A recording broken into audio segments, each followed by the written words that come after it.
Hürmetlik vatandaş, endi yana birlikse sizlarga topshirdik. Bugun sizlarga 2023 yili 5-oyning 11-kuni hurmatli vatandoshim.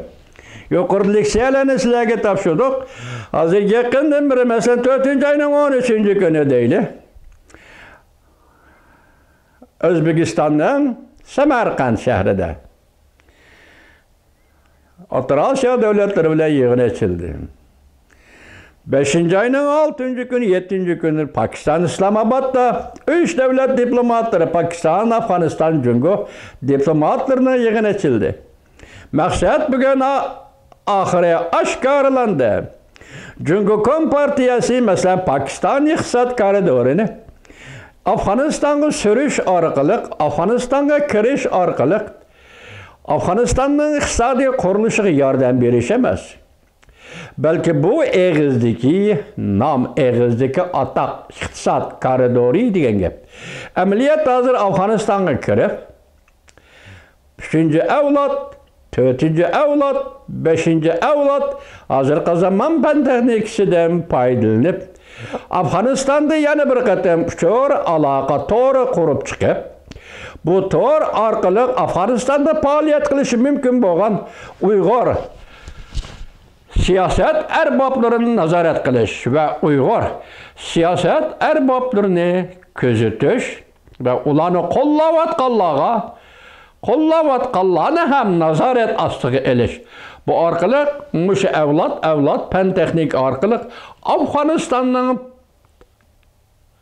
fan texnika sohasini yoki Afg'oniston jamiyatini butunlay kontrol qilib, Jungo o'zining nazorat ostiga olmoqchi bo'layotdi vatandosh.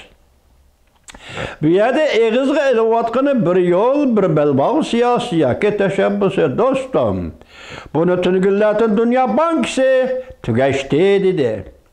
Tungulatin Italiya, Yevropada tunji qatam bu tashkilotga yoki bu tashabbus qo'shilgan Italiya chekinib chiqdi.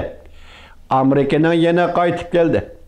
Chexoslovakiyaning prezidenti yaqinda e'lon qildi 14 qo'shilgan bir Yevropadagi 14 davlat qo'shilgan Jungo deydigan tashabbus bir yo'l bir belbog' tashabbusi ko'chdan qoldi.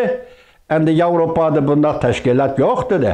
Afg'oniston xalqi, agar sen meni so'zlayotgan so'zimni anglaydigan bo'lsang, bu bir qiltaq, bir yo'l, bir belbog' chiroyli qatildi. Amaliyotda Xitoy millatining an'anasiga moslashgan go'raga qo'yish, go'raga elish jazoni xo'rlikdan boshqa narsa emas.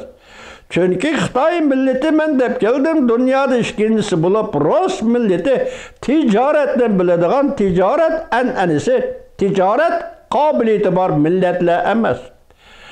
Mayli Rossiya bo'lsin, mayli Jungo bo'lsin, dollar yoki pul iqtisod masalasida zo'ravonlikqa, ko'chga, aldamchilikqa, yolg'onchilikqa, nopozga tayinadi. Bularning savdo tijorat shirkatlarining mavjud bo'lib turishi huquqning bozorga kirishiga bog'liq bo'ladi. Jungoda huquq bozorga kiradi, huquq savdoga qatnashadi. Demak, bu yerda mayli armiya, mayli partiya kim bo'lishidan qat'iy nazar huquq va nopuz bilan savdo qiladi, tijorat qiladi. Rossiya ham shunday. Bu yerda bu tijorat shakli, savdo shakli esa tabiiy bo'lishi kerak. Millatning, xalqning iqtidoriga tayinish kerak. Bu bir san'at. Tijorat, savdo bu bir san'at. San'at desa bo'ladi. Tushundingizmi? Ana shunday ahvol ostida ish bo'ladi Afg'oniston xalqi. Hozir O'rta Osiyoda Tojikiston bu qiltoqqa tushdi. Janubiy Osiyoda Sri Lanka bu qiltoqqa tushib gumron bo'ldi. Bugun Yevropada Italiya bir yo'l bir belbog' siyosatidan butunlay chekinib chiqdi. Afg'oniston aldanmang. Demak, bu yerdagi bir maqsad hozir Mahayvin ko'rsatgandek Sharqi Janubiy dengizda, Sharqi dengizda hozir Amerika, Filippin, Amerika, Tayvan, Amerika, Koreya, Amerika, Yaponiya ittifoqi shakllandi. Cenubu Deniz'de ve Tayvan boğazıda Cungo'nun karnıyı boğuldu.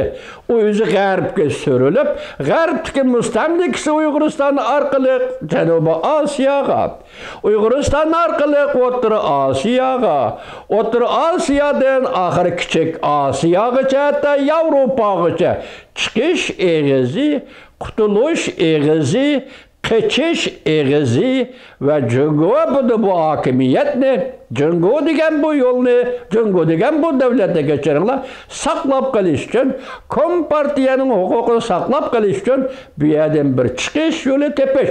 Yani müstemlik Uyg'uristandan çıkış yolu tepeş. Dünyaga yüzlenişinin yolunu tanlap aldı. Xulası qilganda her şarq tarafda, Iroq sharqda dengiz yana Malakka bo'g'izi atrofida Jungoning qoni bo'g'ildi. Agar biri ishi yuz berib, bu yo'l bo'g'ib tashlansa, bu yo'l etib tashlansa, O'rta Sharqdan kelayotgan xomnepet Jungoning bozoriga kira olmaydi. Jungoning iqtisodi bir kun ichida halok bo'ladi. G'arb dunyosi herkes bu tevekkelçilikni qilmaydi. Nemishqa? Chunki G'arb dunyosining oldida shu davlatning fuqarolari turib oladi. Fuqarolarning taqdiri turib oladi. Fuqarolarning kelgusi turib oladi. Shunga Amerika boshchiligida G'arb dunyosi bunday keskin harakatni qo'llanmasligi mumkin. Xalqni o'ylaganda. Biroq agar shunday deyildi-ku, yana haddidan oshadigan bo'lsang, dedi-ku Amerika. Mesela Filipin'de deniz armiyası, deniz bilikçileriga tahdid salganda Jungo'nun deniz sahtı kısımları Amerika dedi ki bu kadar kural işiltimen dedi. Özün tapma bu balanı Jungo Kompartiyası. Şunlaşkı yol başta yakında biz sözlegendek tinç yol bilen özgürüş. Bunun için Jungo halkıga yaxşılık elip biliş, bunun için dünya halkıga yaxşılık elip biliş, bunun için barlık besim, barlık yuqur besimlik siyasetni yolga qo'yayotgan Uyg'uriston'ni asledeki müstemlike turmuş, yoki normal turmuş halkıga qaytirish, Uyg'urlarning normal turmuş seviyesini asliga keltirish, mana bu bugun Jungo Kompartiyasi qildigan birdan bir yo'ldir. Hazır Jungo Kompartiyasi Ukrayna shigarlashmoqchi bo'lyapti, shundaqmi? Tinchlikni amalga oshirmoqchi bo'lyapti, shundaqmi? Xo'sh, Ukrayna ishini Ukrainada tinchlikni amalga oshirib bo'lgandan keyin navbat Tibetda tinchlikni, Uyg'uristonda tinchlikni qanday oshirish, qanday amalga oshirish masalasiga duch keladi. Jungo Kompartiyasi siz musha tayyorlikni qilsangiz bo'ladi. Endi hozir 5-ayning 16-18 kunlari hozir O'rta Osiyo davlatlari Jungo Shi'andi yig'ini ochdi. Ko'ring, buning sababi nima? Jungo Kompartiyasi, men boshda aytdim, ish yoki sizni avvar qilayotgan avvarchilik Sharqiy dengiz, Janubiy dengiz, Tayvan bo'g'izida yuz berib olsa, zaten nimishqa O'rta Osiyoda palaxshib yurisiz. Zaten nimishqa Janubiy Osiyoda harakat faoliyat qilasiz. Bu yerda nimishqa oldirab qoldingiz. Sebep mana bu şeydi. Yani nimaga tayyorlanyapsiz? Sizning tayyorligingiz hergiz bir qo'lliq tayyorlik emas. İki qo'lliq tayyorlik. Sizda hozir G'arbga yoki mustamlik Uyg'uriston yo'llariga yurish qilish iki qo'lliq tayyorlik. Nima ish qilasiz? Biri balkim Uyg'uristonda siyosat islohot olib borasiz. Biri balkim Uyg'uriston yana bostirishni tanlab olasiz. Lekin har ikki yo'lingizni xalqaro jamiyat hozir kuzatib turibdi. Jungo Kompartiyasi.